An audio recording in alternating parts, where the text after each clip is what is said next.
The Canadian Medical Association says schools should be able to ask parents for proof their children have been vaccinated. A resolution passed at the doctors group's annual meeting in Halifax calls on governments to authorize elementary and secondary schools to require parents to declare their child's immunization status. This is seen as a better approach than mandatory vaccinations.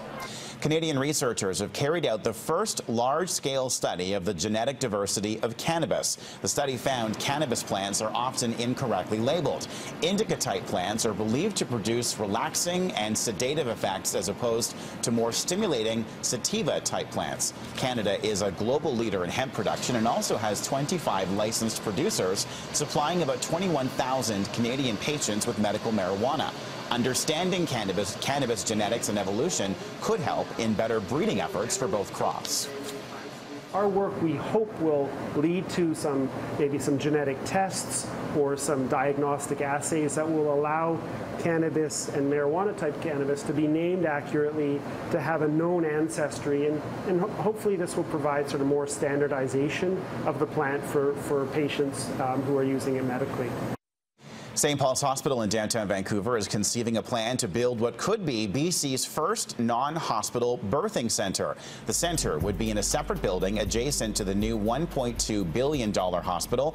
Construction on the False Creek Flats is not expected to be completed for about 7 years. Babies born in the centre would be delivered by midwives or primary care doctors. It's to be, again, to have a more primary care focused system, and that is much more focused on primary care. It allows low risk births to still be managed, but not in an acute care hospital. It's much more patient-centered and women-centered in terms of the model, and there are a variety of ways of doing it.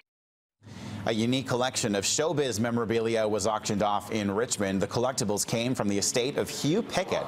He was a top promoter who brought some of Hollywood's biggest names to Vancouver. Over the years, Pickett collected thousands of items, including signed photos from stars like Elvis Presley and gifts of jewelry from Marlene Dietrich.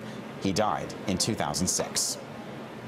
It's a market that we have here that's a little bit unique because we're dealing with Marlene Dietrich and Ginger Rogers and, you know, Fred Astaire and Bob Hope, and that's sort of an era of the golden days of Hollywood, and now we have what we have with, you know, electronic music and entertainment. So this is part of the beginning of golden Hollywood that we have here in a large variety of